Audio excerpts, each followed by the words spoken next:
राधे राधे। मेरे चैनल में आप सबका स्वागत है। चलिए आज एक धार्मिक कहानी सुनते हैं, कृपा भाग्य लक्ष्मी की। रामपुर नगर में एक अत्यंत गरीब स्त्री रहती थी। उसके पति का देहांत हो चुका था। वह गरीब स्त्री सिलाई करके अपना जीवन यापन कर रही थी। उसका एक बेटा था। उसने बड़े प्यार से उसका नाम मनोज रखा। वह लड़का बदकिस्मत था, क्योंकि उसके पैदा होने के कुछ समय बाद ही उसके पिता की मृत्यु हो गई थी। उस गरीब स्त्री को पक्का विश्वास था कि उसका बड़ा बेटा बड़ा होकर के उसके संकट दूर कर देगा, उसका बुढ़ापा चैन से गुजरेगा। इसी आस में वह रात दिन मेहनत करके अपने बेटे को पाल रही थी। मनोज था तो समझदार, किंतु छोटा था। उसमें संयम और धीरज की कमी न थी। किसी भी बात को गहराई तक जानने की उसमें प्रबल उत्सुकता रहती थी। एक दिन उसने अपनी माँ से पूछा, माँ, हम इतने गरीब क्यों हैं? यह सब तो भगवान की मर्जी है बेटा। दुखी स्वर में उसकी माँ ने जवाब दिया। मनोज की बात मगर यह उत्तर पाकर मनोज संतुष्ट नहीं हुआ। वह बोला, ईश्वर की ऐसी मर्जी क्यों है? बेटा, यह तो ईश्वर ही जाने। माँ ने कहा, अगर ईश्वर ही जाने तो ठीक है, मैं ईश्वर से ही पूछूंगा, हम इतने गरीब क्यों हैं? बताओ माँ, ईश्वर कहाँ मिलेगा? माँ तो ऐसे ही परेशान रहती थी, अतः उसकी बातों से उकताकर उसने कह दिया, भगवान तो जंगल में रहता है, लेकिन तुम वहाँ न जाना, वहाँ बड़े बड़े शेर रहते हैं, तुमको खा जाएंगे। लेकिन मनोज ने उसी क्षण इरादा बना लिया। वह ईश्वर को ढूंढेगा और पूछेगा, आखिर हम इतने गरीब क्यों हैं? एक दिन वह जंगल की ओर चल दिया। जंगल घना और भयानक था। चलते चलते मनोज बुरी तरह थक गया, मगर भगवान की परछाई भी उसे दिखाई न दी। अतः वह थक कर पत्थर के एक शिला पर जा बैठा और सोचने लगा कि भगवान तो यहाँ कहीं नहीं है, आखिर गरीबी दूर कैसे होगी। संयोगवश मृत्यु लोक का भ्रमण करते करते शिव पार्वती उधर ही आ निकले। उन्होंने बच्चे को वहाँ बैठा देखा तो उन्हें अचंभा हुआ। यह छोटा सा बुद्ध बालक इस बिहड़ जंगल में कैसे बैठा है, क्या कर रहा है? भगवान शिव शंकर ने बालक से पूछा, तुम कौन हो बालक? इस जंगल में बैठे क्या कर रहे हो? मनोज ने कहा, मैं ईश्वर को ढूंढ रहा हूँ। ईश्वर को? माता पार्वती चौंकी। पूछा, मगर क्यों? ईश्वर से तुम्हें क्या काम है? मैं उनसे पूछना चाहता हूँ, हम इतने गरीब क्यों हैं? दूसरों की तरह हम पर भी भाग्य लक्ष्मी की कृपा क्यों नहीं है? मनोज ने निर्भीकता से उत्तर दिया। माँ पार्वती और भगवान शिव उस बच्चे का साहस देखकर बहुत प्रसन्न हुए। माँ पार्वती तो करुणा की सागर है, उन्हें उस बच्चे पर दया आई और भगवान शिव के तरफ मुँह करके बोली, प्रभु, इस बालक का कुछ करे। हम कुछ नहीं कर सकते पार्वती, क्योंकि इसके भाग्य में यही सब लिखा है। भाग्य देवता के लेख के अनुसार इसे ऐसा ही जीवन भोगना है। नहीं स्वामी, आपको कुछ करना ही होगा। माँ पार्वती हट करने लगी। जिद न करो पार्वती, यदि हम उसे कुछ भी देंगे तो वह उसके पास नहीं रुकेगा। इसे वैसा ही जीवन जीने दो जैसा इसके भाग्य में लिखा है। नहीं प्रभु, इसकी गरीबी दूर करने के लिए आपको इस पर कृपा करनी होगी। जब माँ पार्वती जिद करने लगी तो भगवान भोले शंकर ने बच्चे को एक हार दे दिया। हार पाकर मनोज सिंह बहुत प्रसन्न हुआ और खुशी खुशी अपने घर को चल दिया। माँ पार्वती संतुष्ट थी कि उन्होंने एक अबोध बालक की मदद की और उसके दिन सुख से कटेंगे। लेकिन त्रिकालदर्शी भोले बाबा जानते थे यह हार उसके पास रहेगा ही नहीं। चलते चलते मनोज के पेट में अचानक दर्द उठा और वह शौच के लिए इधर उधर देखने लगा। उसने भगवान शिव का दिया हार पत्थर की एक शिला पर रख दिया और झाड़ियों के पीछे चला गया। तभी एक चील कहीं से उड़ती हुई आई, उस हार को उठाकर उड़ गई। अरे मेरा हार! सब कुछ भूलकर लड़का चील के पीछे भागा। मगर कब तक वह चील का पीछा करता, कैसे पकड़ता। उसने पत्थर उठाकर मारने की कोशिश की, परंतु चील तो तेजी से आगे बढ़ गई। उसे कुछ भी नहीं हुआ, क्योंकि वह अधिक ऊंचाई पर थी। कुछ ही पलों में चील उसके नज़रों से ओझल हो गई, तो वह बड़ा दुखी हुआ और रोते रोते अपने घर की ओर चल दिया। घर पहुंचकर उसने माँ को सारी बात बताई, मगर माँ को उसकी बात पर बिल्कुल भी विश्वास नहीं हुआ। हाँ, उसकी बात सुनकर थोड़ी सी उदास हो गई, लेकिन मनोज माँ की उदासीनता देखकर हतोत्साहित नहीं हुआ।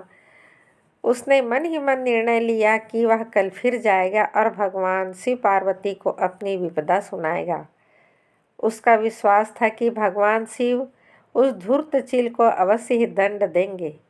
भगवान शिव ने पार्वती से कहा, देखो पार्वती, उसके पास कल वाला हार नहीं है, उसे एक चील ले उड़ी है। दूसरा हार पाने के लिए और उस चील को दंड दिलवाने की इच्छा लिए वह लड़का आज फिर आया है।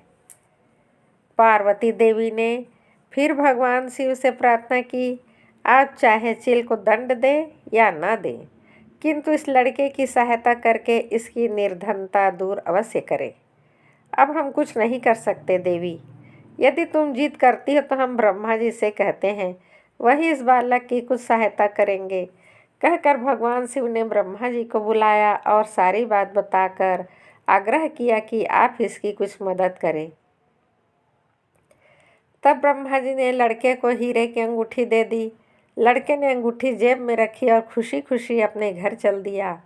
उसने सोच लिया था वह अब एक पल के लिए भी अंगूठी को अपने से अलग नहीं करेगा।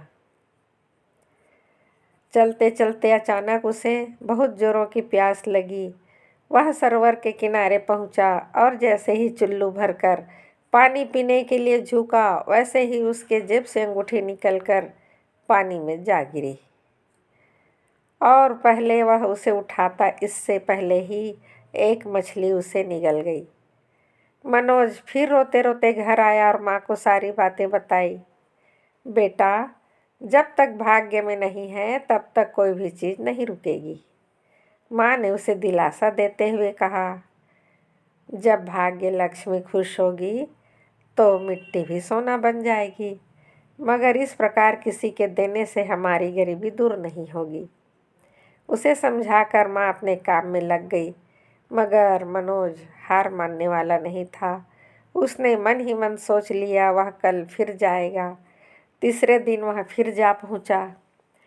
शिव और पार्वती उसका यह साहस देखकर बहुत खुश हुए। शिव जी ने इस बार ब्रह्मा जी के पास जाकर बात की तो यह लड़का तो बड़ा साहसी है, इसका कुछ उद्धार किया जाना चाहिए। तब ब्रह्मा जी ने सलाह दी, हमें भगवान श्री हरि के पास जाना चाहिए, वही इसका कोई हल बताएंगे। तब वह श्री हरि के पास पहुँचे। पूरी बात सुनकर भगवान विष्णु ने मनोज को कुछ हीरे दिए। हीरे पाकर वह बहुत खुश हुआ।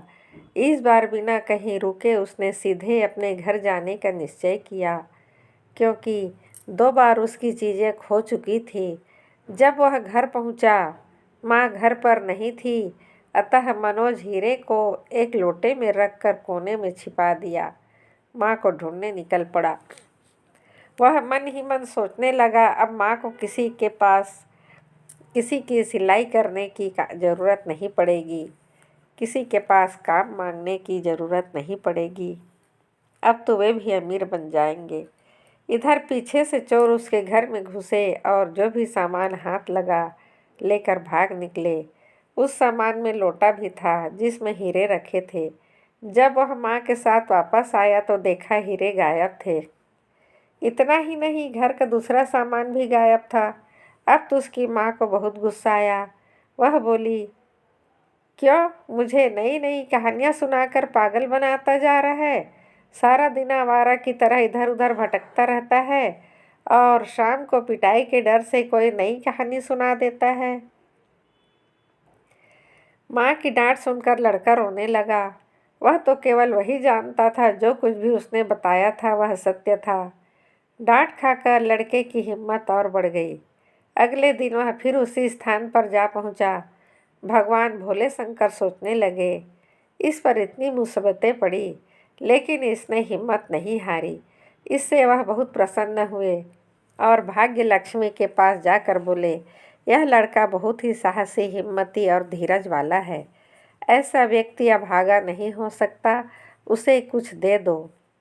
आज्ञा पाकर भाग्य लक्ष्मी ने मनोज को सोने का एक सिक्का दिया।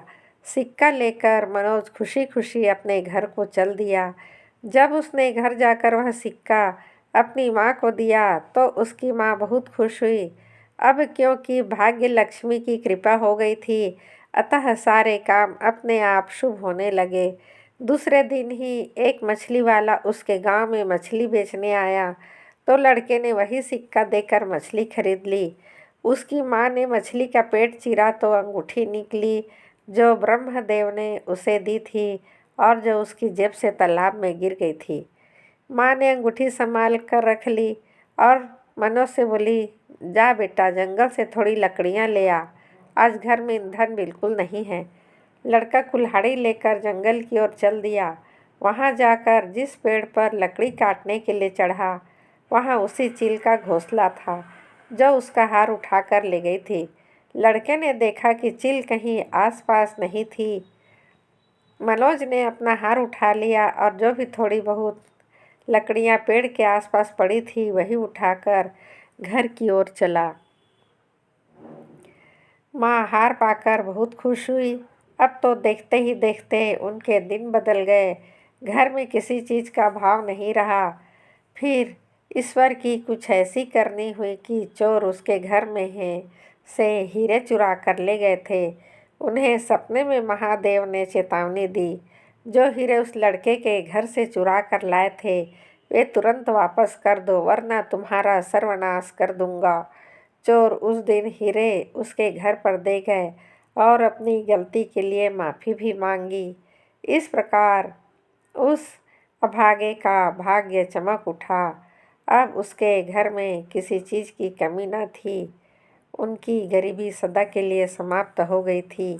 भाग्य लक्ष्मी की कृपा हो गई थी।